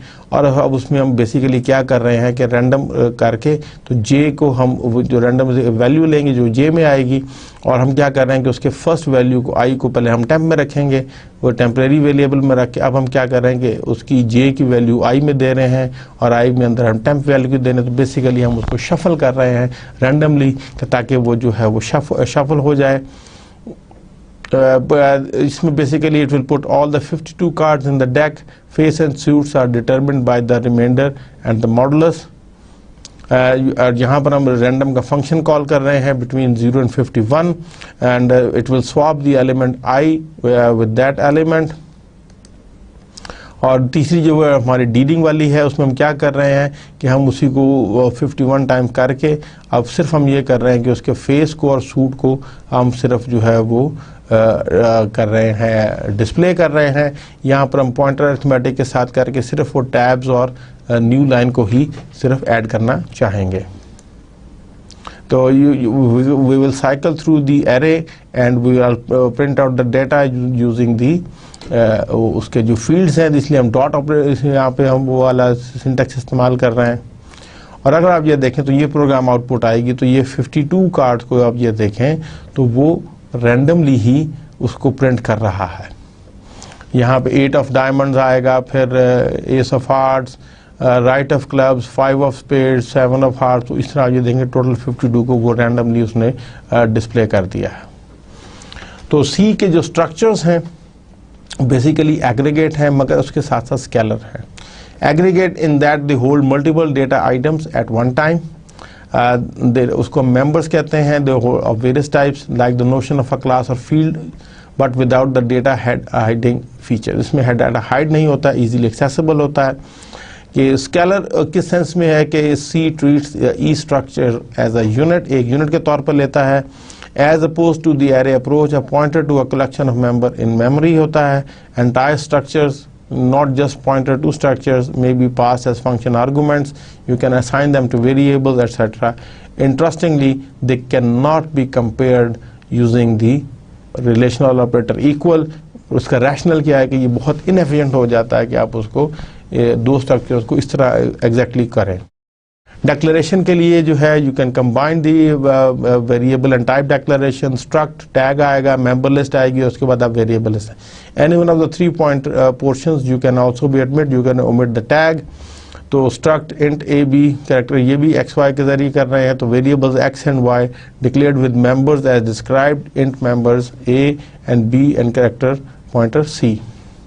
दो मेंबर्स इंट हैं जिनको हम ए एंड बी का नाम दे रहे हैं। X and Y have same type but differ from all others even if there is another declaration. अगर हम ये भी करेंगे तो Z has a different type from X and Y. उसके अगर हम ये देखें तो हम you can omit the variables, हम सिर्फ डेक्लेरेशन कर सकते हैं। तो so no variables are declared but there is now a type struct S that can be reference to later. उसके बाद हम omit members भी कर सकते हैं। given an earlier declaration of struct as this declares a variable of type of that type। Typedef के ज़रिए भी हम कर सकते हैं। ये हम तमाम चीज़ें हमने डिस्कस कर ली थी, मैं आपकी मेमोरी को रिफ़्रेश करने के लिए कर रहा हूँ। And this will create a simple type name S, more convenient than struct S. Recursively defined structures हो सकते हैं, जैसे हमने कहा था कि obviously you can't have a structure that contains an instance of itself as a member. Such a data item would be infinitely large, but within a structure you can refer to structure of the same type via pointers। जैसे कि हम एक struct बना रहे हैं tree node जिसमें एक label है which is a pointer to character. उसके अलावा हम जो है लेफ़्ट चाइल्ड और राइट चाइल्ड भी पॉइंटर्स ले रहे हैं, मगर इन पॉइंटर्स की टाइप स्ट्रक्ट ट्री नोड जो कि इटसेल्फ जो हम डिफाइन करते हुए वो हो सकती है। ख्याल रहे कि इसके अंदर सिर्फ पॉइंटर्स के साथ आप डेक्लेरेशन कर सकते हैं, दूसरी अब डायरेक्ट एज इसी के अपनी टाइप का कोई मेंबर नहीं हो सकता।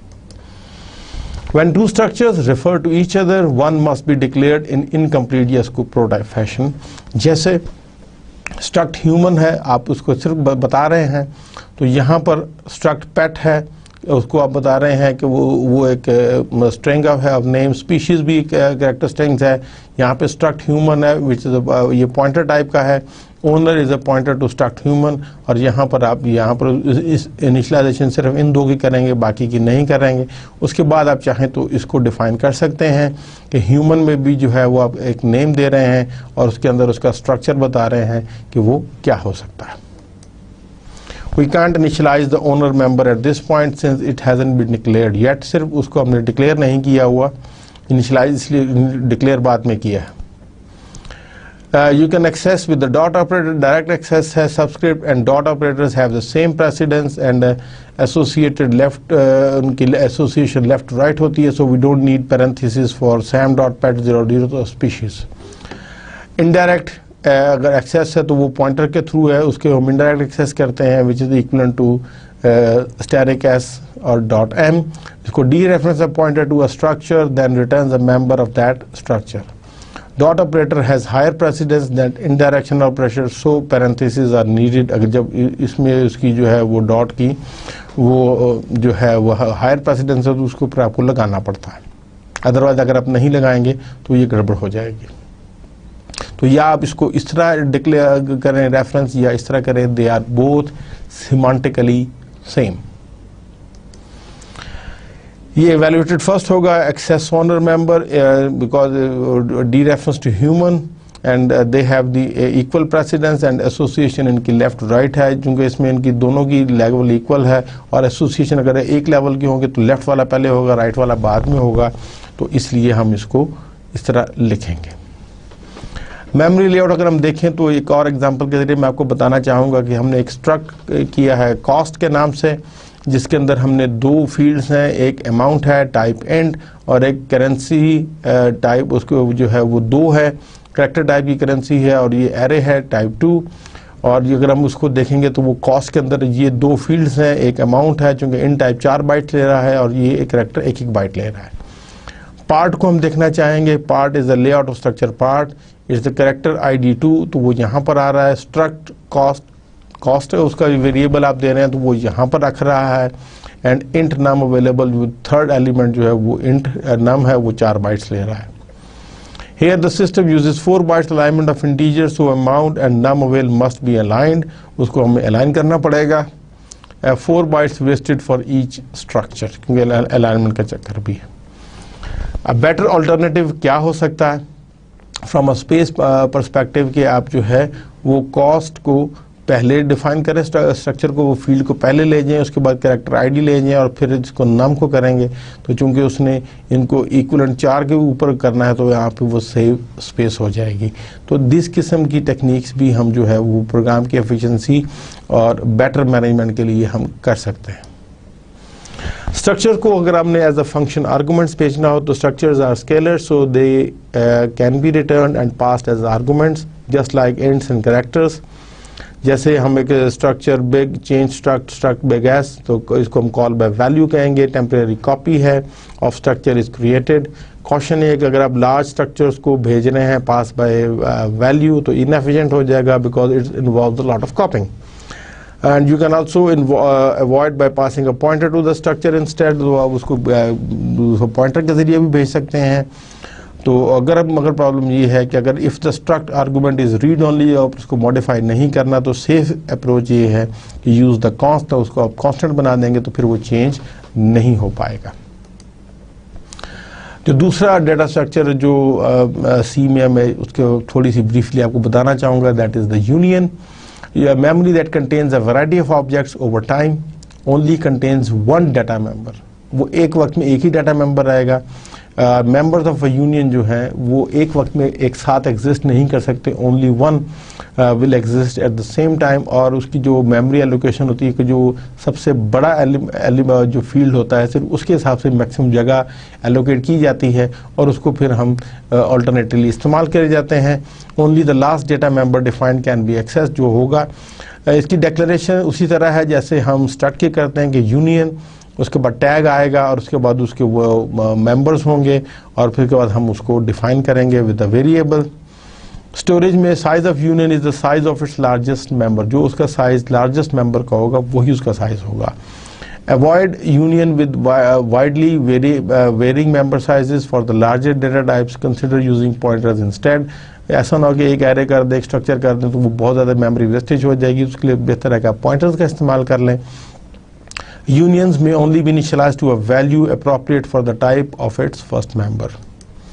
So like structures, every member they occupies the same region of memory. Structures जो हैं वो members are and together होते हैं, the name and species and owner. Union के members जो हैं वो basically और होते हैं, XOR।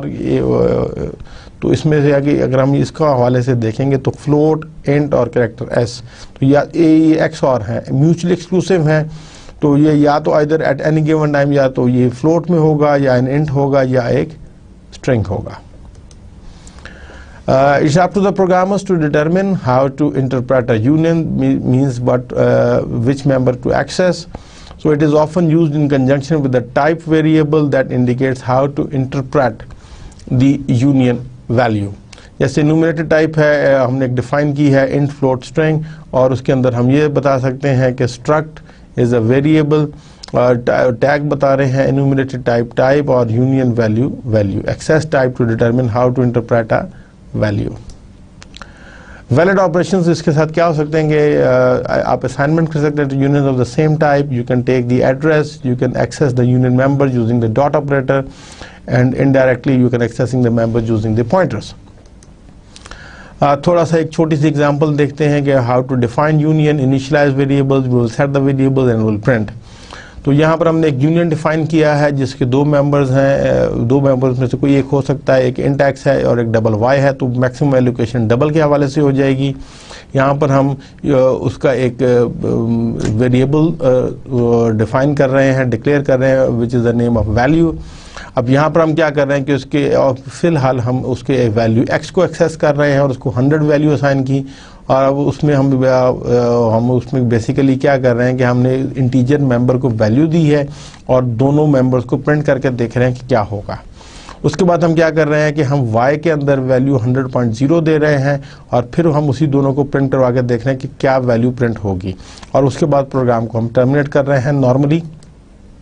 इसकी आउटपुट में अगर आप देखें तो आपको ये नज़र आएगा कि जो पहली दफ़ा put a value in the integer member and print both member, तो इंटीजर में चूँकि आपने 100 किया था तो वो, और डबल को आप जब प्रिंट करवाएंगे तो वो गार्बेज वैल्यू डिस्प्ले कर रहा है जिसको आप हतमी तौर पर नहीं बता सकते। Put a value in the float, क्योंकि वो बेसिकली पहली 2 बाइट्स पे तो आपने 4 बाइट्स पे तो दे दिया, नेक्स्ट 4 पे चूँकि अनडिफाइंड है तो इसलिए वो गड़बड़ा रही है।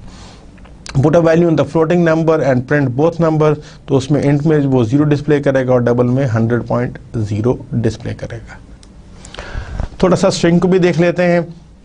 It is an array of characters and end with a null byte, जिसको /0 के साथ हम करते हैं। String literals implicitly provide the null terminator, mean जब आप इसको कॉन्स्टेंटली डिफाइन करते हैं तो ये एक्चुअली बिकम बन जाता है HELLO और उसके बाद /0 ऑटोमेटिकली हो जाता है।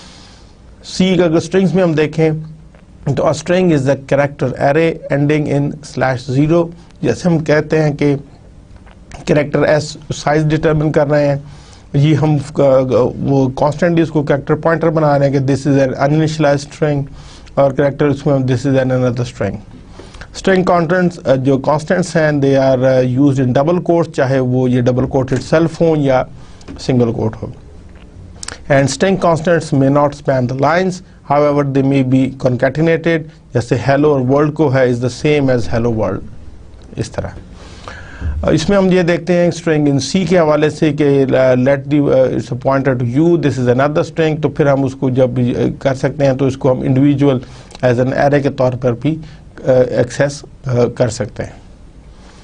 स्पोर्ट्स अगर हम फॉर देखना चाहें string in the C language, तो most string manipulation is done the function जो कि स्ट्रिंग एच में है। String functions depend upon the final जो है वो /0 के साथ है, so you don't have to count the characters. जैसे एग्जांपल है कि स्ट्रिंग लेंथ जो है returns the length of string excluding the final देस। अगर str कॉपी अगर इस्तेमाल करें, it copies from the count to s string and returns the s must be big enough to hold the contents of ct and ct may be smaller than s. इसके अलावा string compare है, string concatenation का आपने देखा, string compare दो strings को compare करके logic लेक्सिकली compare करेगा और उसको अगर वो s जो है वो t से छोटा है तो वो लेस देन 0 की वैल्यू रिटर्न करेगा और ग्रेटर देन 0 करेगा अगर s जो है वो आइडेंटिकल है।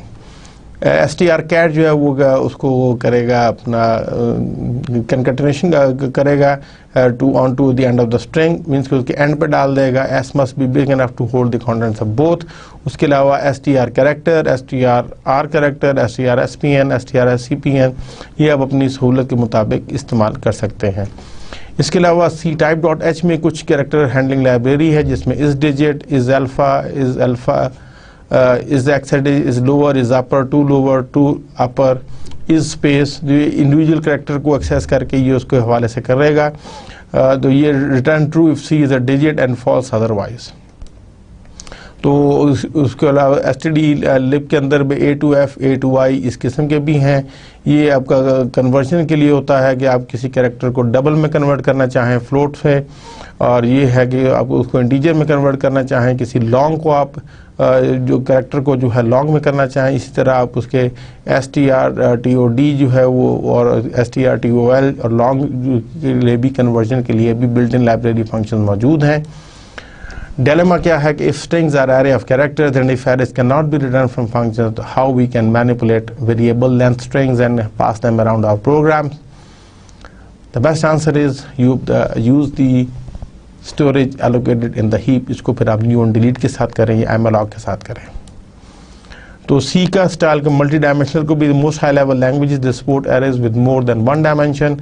2D arrays are useful when data has to be arranged in the tabular form। Higher dimensional arrays appropriate when several characteristics are associated with data। Example है कि a table of test scores for several different students on several different tests, तो वो इस किस्म का होगा data. इसको represent करने के लिए we have to use multi-dimensional arrays। तो इसको 2-dimensional array हम इस्तेमाल करेंगे। डिक्लेरेशन कैसे करेंगे? स्टैंडर्ड फॉर्म क्या है कि एलिमेंट टाइप होगी, उसमें एलिमेंट नेम होगा और उसके बाद नंबर ऑफ रोज और नंबर ऑफ कॉलम्स हम बताएंगे। जैसे हमने ये कहा कि कांस्टेंट नम रोज 30, नम कॉलम्स 4, तो डबल स्कोर टेबल्स जो है वो हम उसमें कांस्टेंट बता के तो हम इसको ये 4 कॉलम्स और तकरीबन 30 रोज का 4 कॉलम्स और 30 रोज का एक 2-डायमेंशनल एरे डिफाइन करना है जिसका हर एलिमेंट जो है उसकी टाइप डबल है। Initialization, you can list the initial values in braces row by row, first row, second row. You may use internal braces for each row to improve the readability. Processing इसकी कैसे होगी कि remember rows and columns they are numbered from zeros, so you use doubly indexed variables। जो है वो ये आपको row index और ये column index होगा, तो ये counting from zero start होगी। and you have to use the nested loops to vary the two indices। Most often is the row wise manner होता है। हायर डायमेंशनल एरे इसी को आप एक्सटेंड कर सकते हैं for the three dimensional to store and process a table of test scores for several different students on several different test for several different semesters.